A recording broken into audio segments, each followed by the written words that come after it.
Okay, now let's get into expressions. So what we want to do for the next little while is to look at how we can manipulate all these soft forms that we've looked at so far: lips, fat, brows, eyes, using muscles, right? What I said in the introduction, mimetic muscles, muscles of expression, right?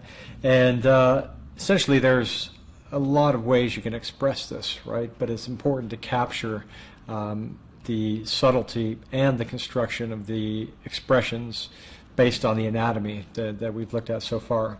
And you can go and simplify that kind of to the extreme, and it then can be captured in something like a kind of a cartoon, right? So a couple expression sheets from Disney, right? All the stuff that we're going to look at as far as musculature and facial action coding system are things that could be, that conceivably fit within this framework, right? A little cartoon framework.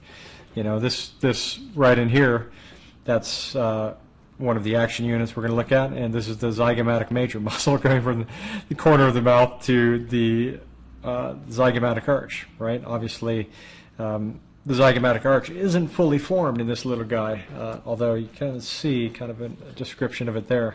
But the idea and why it works is that the direction is pulling correctly, right? And it's creating the icon of what we know as a smile, right? And so any of these things, they simplify it greatly, right? What we have right here, this is a sneer, right? It shows disgust. Levator labii muscles, right? We looked at that. It's quite, very iconic simplification. And that's the beauty about the stuff we're going to look at is with a couple lines you can describe the complexity of the anatomy, because really the thing about expressions is that we read them very easily just because we're programmed to. Okay, just a couple more character studies from Kung Fu Panda. Amazing in kind of their simplicity, but also how expressive they are, right?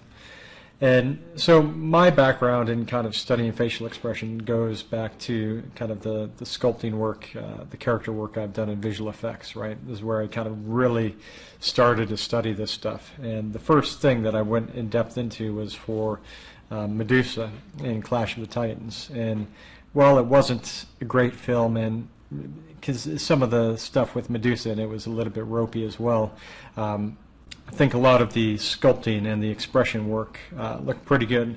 And actually it was this process of developing kind of this library of facial expressions for her that I really started to get into kind of the underpinnings of this, which is something called the facial action coding system, right? And essentially we didn't do muscles for her face, right? I sculpted blend shapes, right? For every kind of action in the facial action coding system, at least for the face, facial muscles, right? So all these things, right, that we've kind of started to look at, like orbicularis oculi, orbicularis oris, some of the levators, depressors, all of those have an effect, obviously, and it's building those shapes, and it just becomes a library of things that you can do with your face. After this, I did even more of this on another great film called Wrath of the Titans, with a few characters in between, right? But let me just see if I can get this guy to spin around. And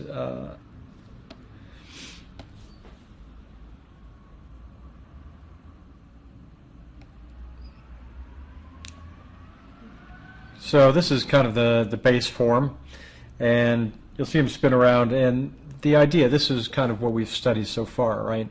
Which is how to build a face and the anatomy of a face, right? We can see zygomatic arch. We can see a lot of the fat paths that we've talked about, say the modiolus in here, some of the masseter, some of the skeletal muscles. And that's great. That's the first stage to take all your stuff to. But then you have to kind of articulate it afterwards. And this is where you kind of extract emotion, right? And so this is a still from the film, and you can see this guy has a lot of kind of expression triggers being activated.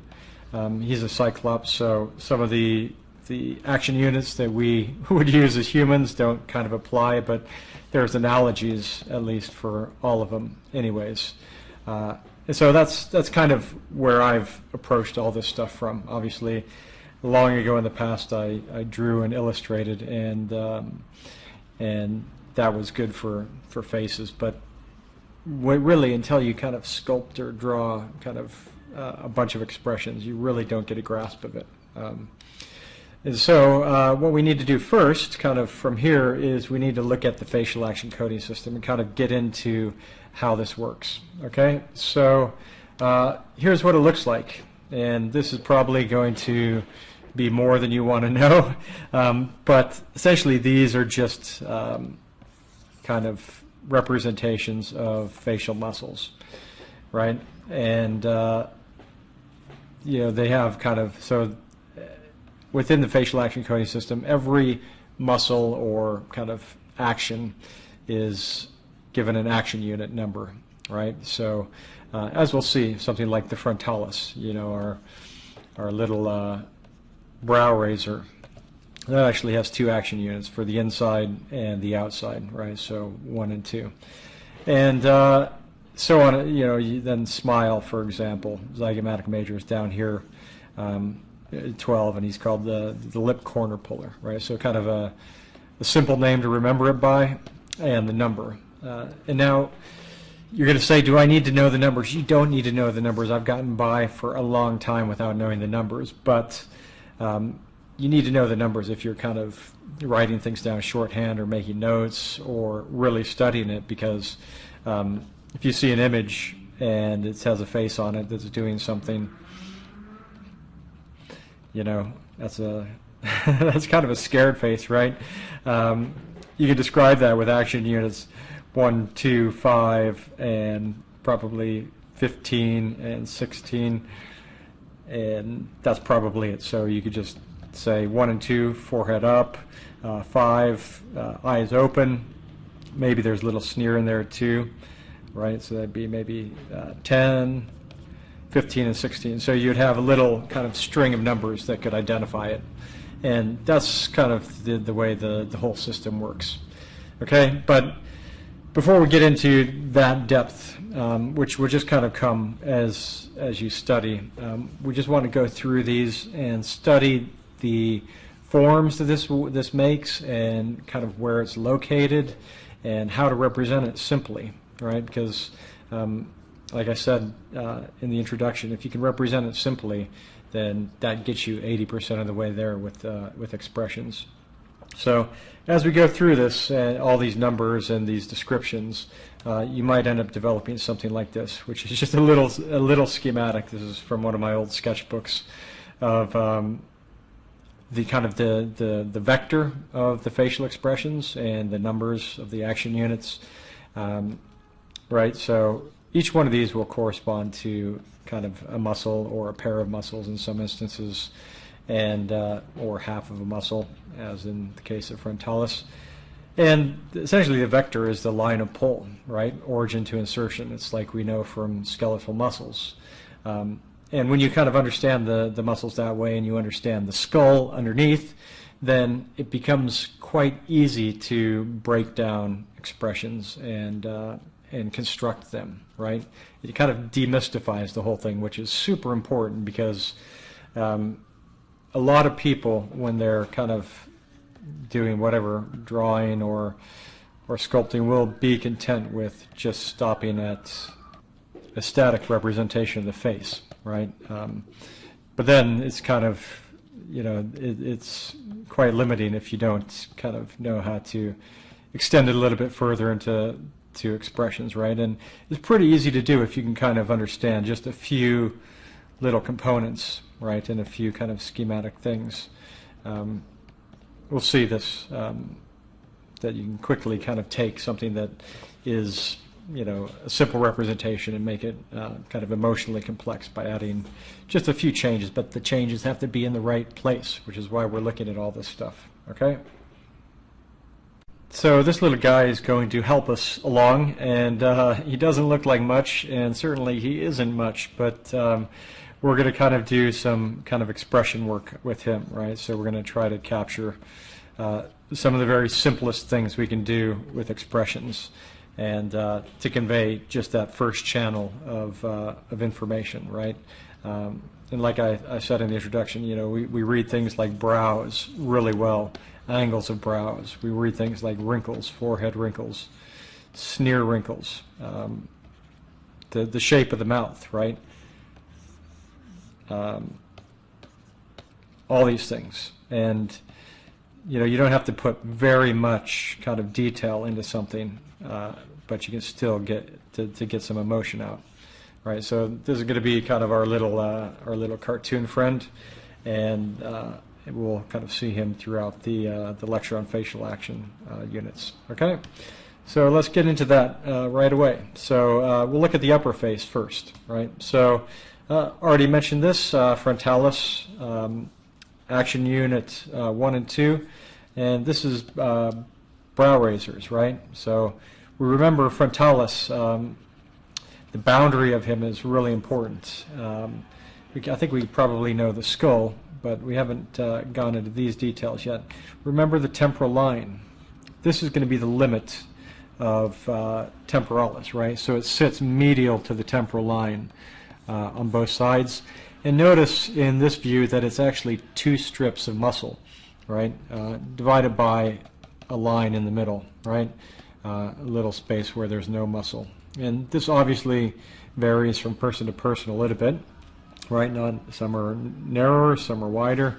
But the interesting thing is that when we talk about the wrinkles that correspond to the action, right? When you kind of raise your brow, everybody knows you get transverse wrinkles across here, right? And that's kind of one of the rules about facial muscles, is that there's wrinkling that goes perpendicular to the pull of the muscle, right? So that's always the rule, and it should help you to generate expressions if you know the origins and the assertions, and then how it just shortens, right? And anything in between the shortening gets crunched up and can potentially wrinkle. Okay, so we have these 2 little action units, right? Raising the brow. If you raise both sides together, right, this little separation in the middle doesn't raise, so you know what you get? You get a little dip in the middle of the wrinkle, right? And that gives you this kind of M-shaped wave. Remember that, because that's one of the characteristics of the frontalis wrinkles, right? If this was full all the way across, then you might get a nice even bar of wrinkles going across. But certainly some people have this, but it's not the rule, it's the exception. More often than not, you have the waves, right? Okay, so breaking this down, action unit 1, we have independent control of the inner and outer branches, right? And so action unit 1 is right in the middle, so we call it inner up. And action unit 2 is the lateral half, right? This is the Mr. Spock, raise the outside eyebrow kind of thing. Some people have control of that, some people don't. Okay, I'll show you a couple images of this in action. And we won't see this guy much in the lectures, but this is Paul Ekman himself, right? This is from his facial action coding system manual, and I know I'm using him sparingly, but he is undeniably the master of facial expressions, right? So I just wanted to introduce him to you so you can put a face with a name, and you can see as I kind of step through these are before and afters of the action.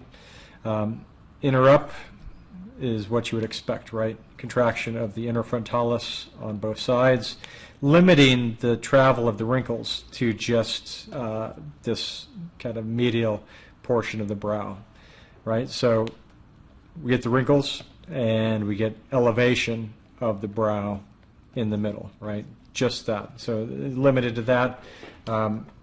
You have outer up as the second action unit, right? So this is limited motion. He's doing kind of the Mr. Spock on both sides. This is not a full brow up. A full brow up on him would lift this up a little bit more. But you can see when you do outer up, right, you're getting kind of this arch of the brows, right? The inside corner is more or less static.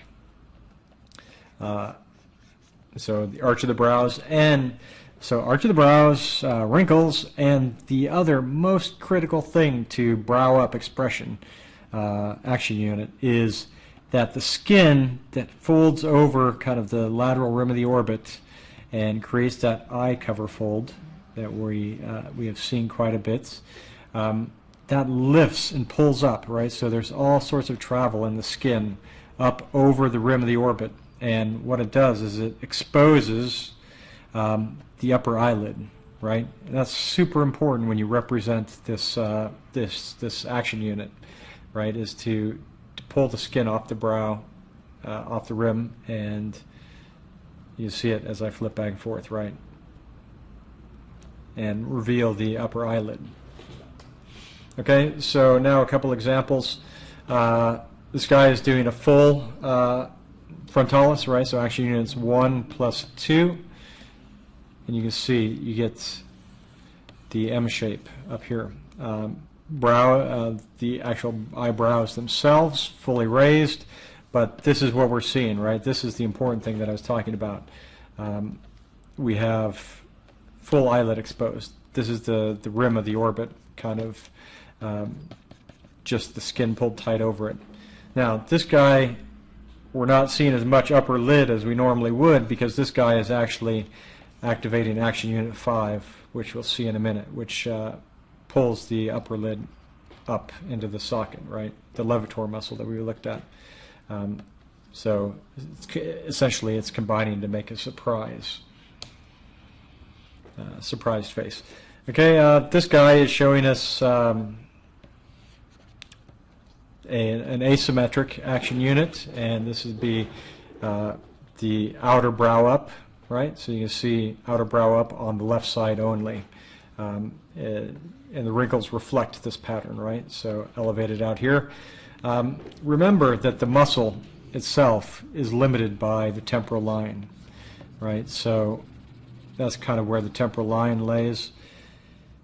And then, so wrinkles, even though we have a lot of kind of incidental skin pulling going over the edge, but that's kind of where everything is going to start to calm down, is off this side, right? Because muscle action here, most compression here, incidental skin pull out here. So all that stuff is going to start to diminish by the time it reaches and over past the temporal line. Okay, upper lid exposed, not exposed. You can see the magnitude of the difference, right? He's got this really old upper eyelid fold, right? So a lot of skin hanging down, and then pulls it entirely off with an outer up, right? Okay, and here's a good example of inner up, right? Just giving you activation on the two inside halves of frontalis. Okay, and that's where you get these transverse wrinkles from, and again, of course, the M shape. One more, full brow up, both sides. Again, you can kind of see the limit out here, so that expression is stopping, and just a little bit of propagation across the temporal line. M shape, check. Limit of the temporalis muscle, I didn't quite describe, but it's kind of more or less at the hairline. It looks a little bit lower on him, which is fine. Again, these things fit on the bell curve. But if somebody was bald and shaved their heads, and you could see, or shave their head, you could see on certain people, depending on the lighting, an actual limit of the muscle. The muscle has some thickness, so you can actually see an edge. Say there's a profile of somebody. You can actually see a little dip where frontalis finishes sometimes as a transition point. Top orangey, there's an eyeball. Okay, so that's it. That's frontalis, right? So action units 1 and 2. Inner and outer up will both do this, right, in combination, and get a wrinkle out here, and then you probably get some wrinkles going transverse like this with the M. The number of wrinkles is entirely variable, right? And it almost young people, babies, can do brow up, without showing any wrinkles, right? Because of the resilience of the skin, and the subcutaneous fascia is nice and tight and new. When you get old and maybe you lose some subcutaneous fat in your forehead, you can get lots of little wrinkles going across, right? As the skin becomes thinner, right? So the number is not definite, and it is variable. Typically has to do with age a little bit, but also the thickness of the skin, right? The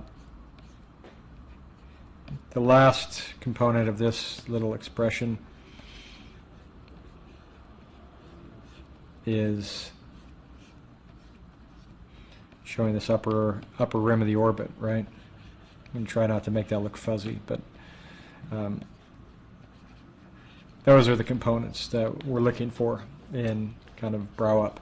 And I probably have angled this a little bit too far up in the middle. It makes it look like the outside is not lifting as much. Probably just do more. And that's actually units 1 and 2. Okay, next up we have action unit 4. For the astute observer out there, you may have noticed that action unit 3 is missing, and yes, it is. I don't know where it went, but Paul Ekman does not include action unit 3 in his system. Maybe he's really good with research, but not so good with counting. I don't know. So anyways, action unit 4 is brow down, right? And this is probably something you associate with anger, right? Being upset, rage, whatever. In itself, action unit 4, which is brow down, is not necessarily anger, right? It's a component of anger, but you need additional channels of information, additional action units combined with action unit 4 to make anger, right? Action unit 4 by itself can just be concentration, or just kind of listening intently, or maybe even like blocking the light from your eyes, So brow down typically is the action of corrugator, right? So it anchors on the glabella, on the just above the base of the nose, the root of the nose, right? So right about here on both sides, and the insertion is onto the skin out here, and you typically see a little line of pull like that. So all these fibers, they don't grab back onto the bone as it appears, but it grabs onto the skin.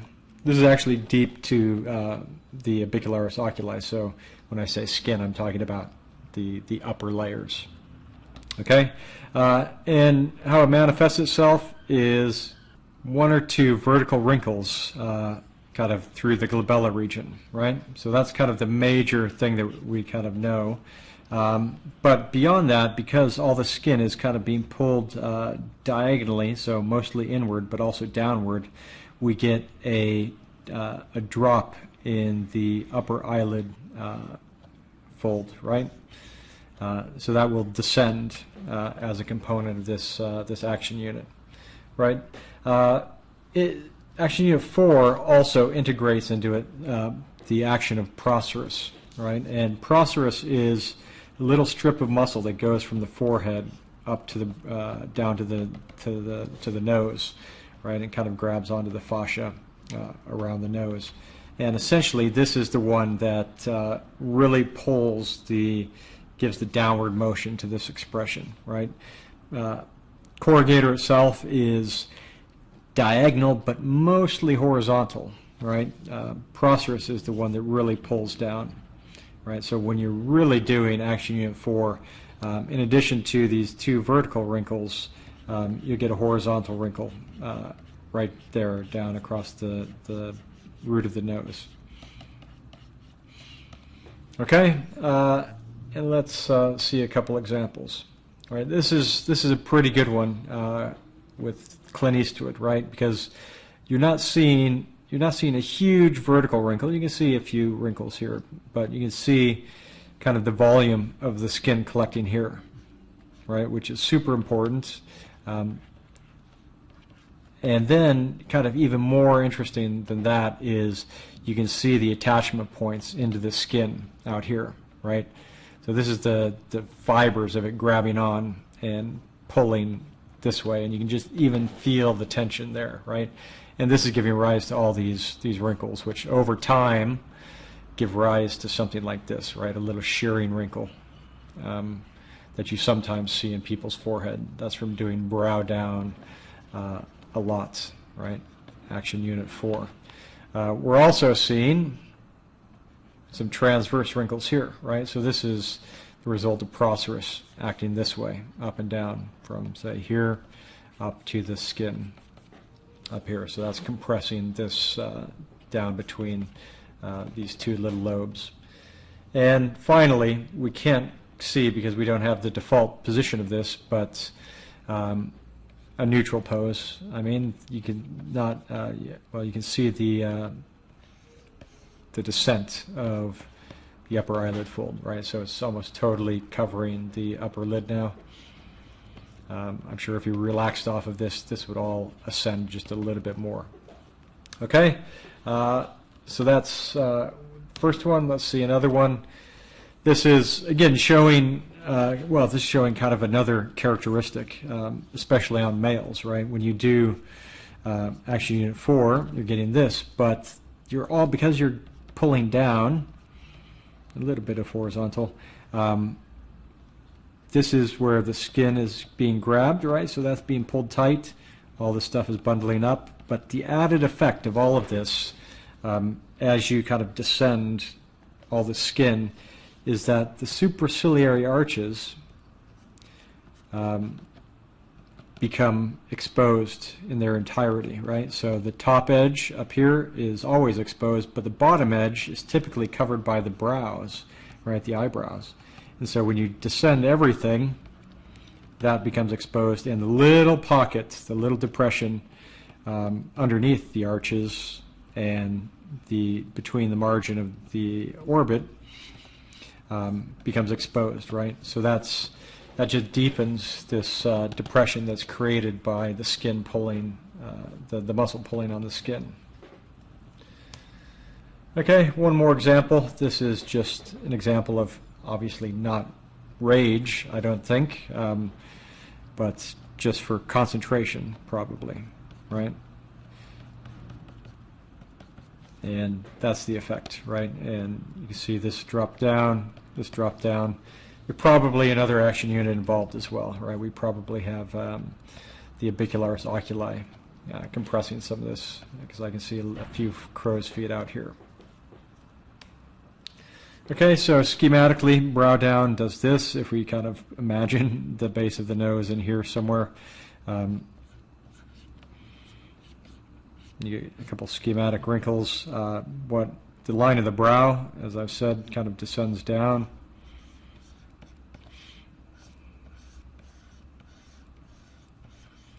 Like so.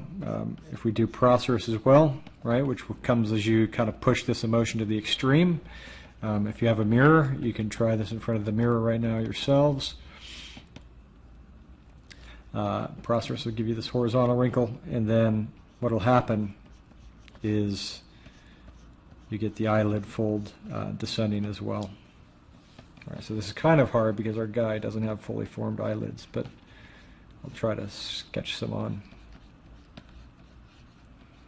as I need them. All right.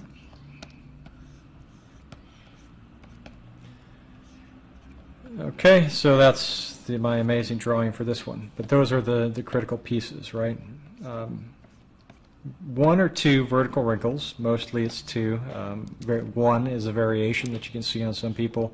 Descent of the brow line, transverse wrinkle for Procerus, and then skin cover fold descending.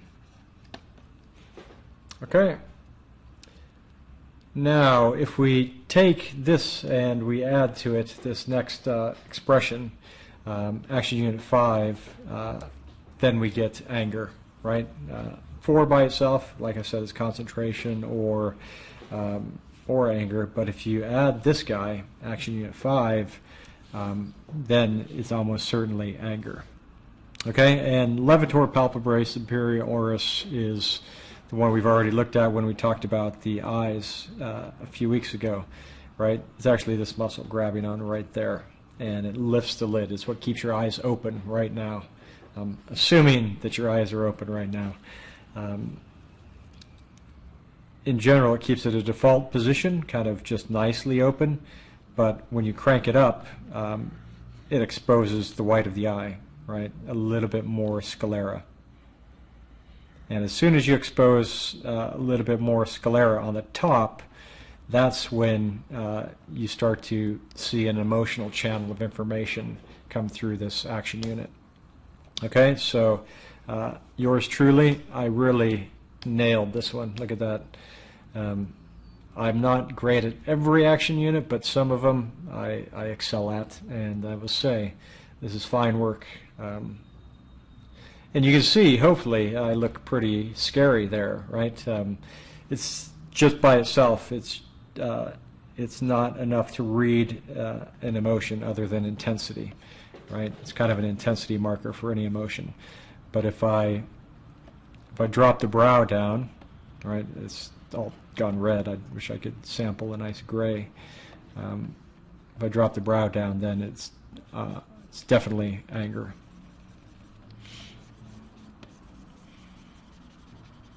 Right, and Paul Ekman goes into considerable detail about combining action units, right? And I'll find other examples of this. So here's just activation of action unit 5 in a very subtle context, right? And if you look at her, she looks a little bit startled or surprised, but she's reading, giving no other channels of information in her face except for a raising of her upper eyelid, right? And that's giving us not complete visibility of the sclera over top, but just enough arc that you can say, oh, actually, whoa, her eyes are really wide open. She's surprised, she's intent, she's glaring, something like that, right? Just because you're seeing this bit up here. Okay, surprise, when you talk about surprise, this is, or fear, this is kind of an essential component for rating that expression, right? Both of those need kind of brow up, and so action unit 1 and 2, and a little bit of 5, right? And you can see this kind of becomes surprise then.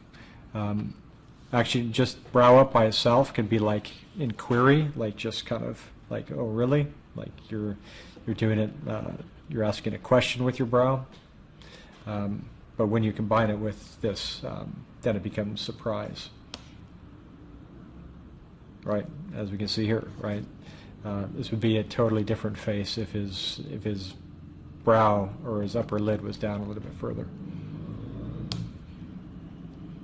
Okay, so talking about anger, combining action unit 4, which gives us this, right? Gives us this angle.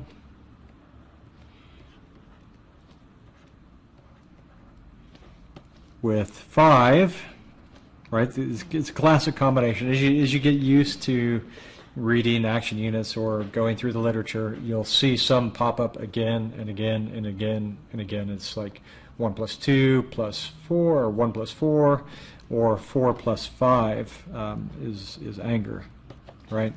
And that's what's happening here, right? You can read, if you cover his mouth, right? You can definitely, we're reading a lot of information through his mouth. If you just kind of cover his lower face, you can read anger just from the expression of his eyes and his brow.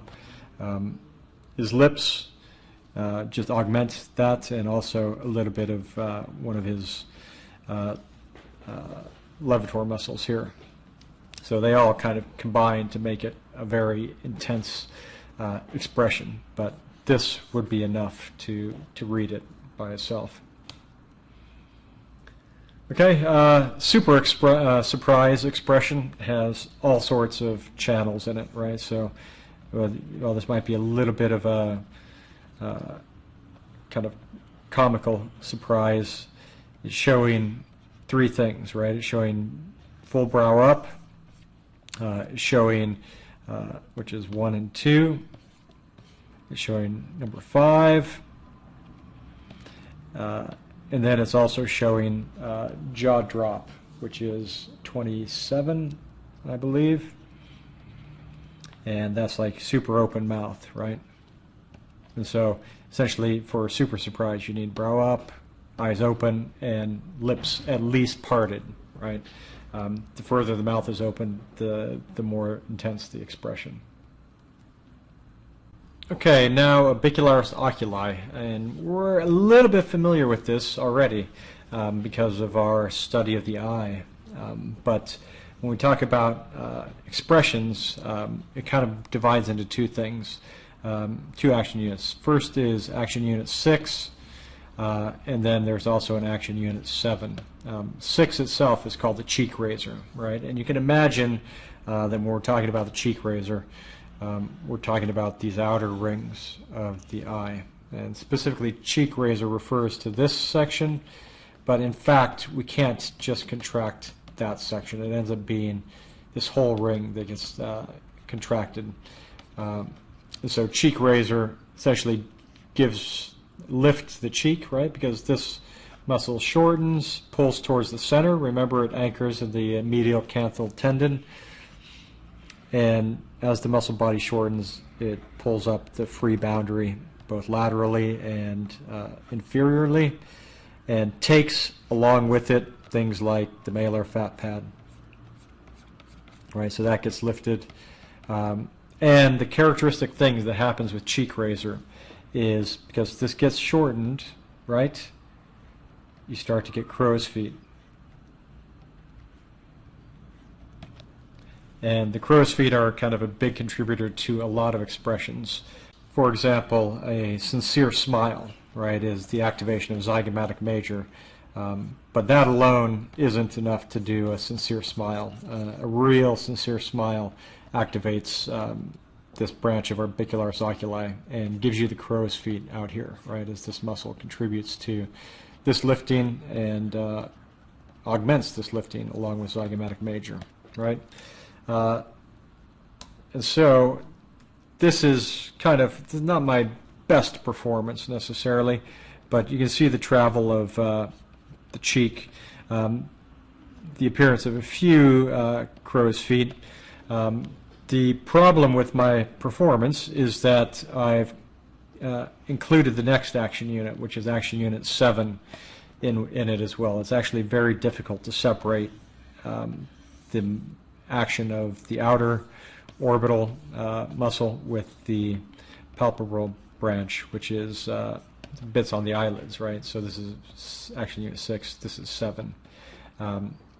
Typically, when you read through or you're kind of analyzing expressions, you'll see somebody do 7 or 6, and almost always you just register 6 and 7 together because essentially 7 is the tightening of the eyelids, the narrowing of the aperture of the eye. Okay, Clint Eastwood back, and you kind of see the crow's feet here, right? So again, we see lift in the cheek, but then kind of also characteristic is we see the pull this way, and that actually gives crow's feet all the way up here onto this this upper lateral rim of the orbit, right? So it's not just in here, which cheek lifter implies, but it goes a little bit further. You remember in the eye video where it showed the orbicularis oculi just scrunching down and crushing the skin over the entire eye, and you got a whole bunch of radiating lines. That's kind of the extreme contraction. There's an iris to help orient you, and maybe a nose as well, and a brow. I'm sure you had no idea what I was just drawing. I'm not even sure that I have an idea. But anyways, here's classic Clint Eastwood squint, right? orbicularis oculi going this way, and this is what I'm talking about, contracting, giving us this nice set of lines, right? If you just limit it to these crow's feet, you're kind of doing a disservice to the extent that this muscle activates. Okay, so that is action unit 6. One more example. So this is actually a good example of 6 without 7. 6 with no 7, right? So 6 giving us the big orbital ring, and 7 is not actually doing anything right now because his eye is open like normal. Okay, so we're getting all this nice action here. We're getting compression of this area underneath the eyelid, right? So this lower orbital area where we have our fat pad kind of gets bundled up and pulled up to just below the the inferior tarsal plate, right? And that sends a tube of skin out, and so on. This pattern that we're seeing here is actually very common, right? So you can almost use something like this as a template because it doesn't vary much, right? You get this one coming off the upper brow, the upper eyelid fold. This one more or less comes out of the fissure at the corner of the eye. And then we have one that comes off the lower lid. And then this is kind of where the furrow goes up and out. And then you start to get some radiating down the cheek from there. We'll see this again. Like you can investigate for yourself. If I actually go back to Clint Eastwood, we can see something similar, right? Here's the one off of the upper eyelid. This is coming out the lateral border of the eye. Kind of splits off. Consider this one off of the eyelid itself. And this is kind of that lower space down the orbital space. And then this would be kind of the suborbital area, right? So not as complex and as random as it would seem is kind of the point. And certainly don't just make it up. Try to find a good pattern and be confident that it's the right thing. Okay, quickly, action unit 7 is this stuff here. It narrows the aperture of the eye, and that's it. So this is pretty good. We've seen this in our blinks, right? When we were looking at blinks, we get the shear of the skin this way as the palpebral branch contracts and just narrows the eye. Not much crow's feet happening out here. Okay, for this guy, this is going to be a little bit of a stretch. Actually, let me, I might get something like, let's see if this works. All right, so I'm just going to try to hash in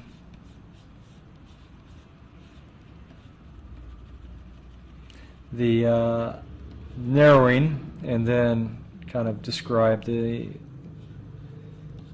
schematic wrinkles really quick. So this is going to be the one going up off of the upper lid fold. This will be coming right out the side. We'll have one bundle coming off of the lower lid.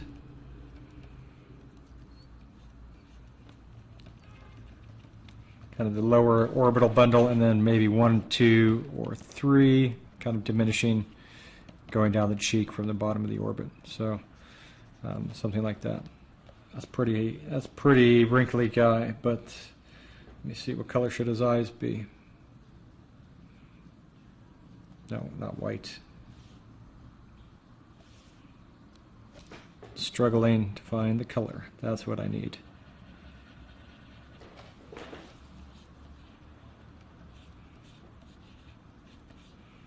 Okay, again, super low res, but hopefully the schematic information is kind of useful. Okay, so again, we have 6, action unit 6, and 7 is giving us the squint here.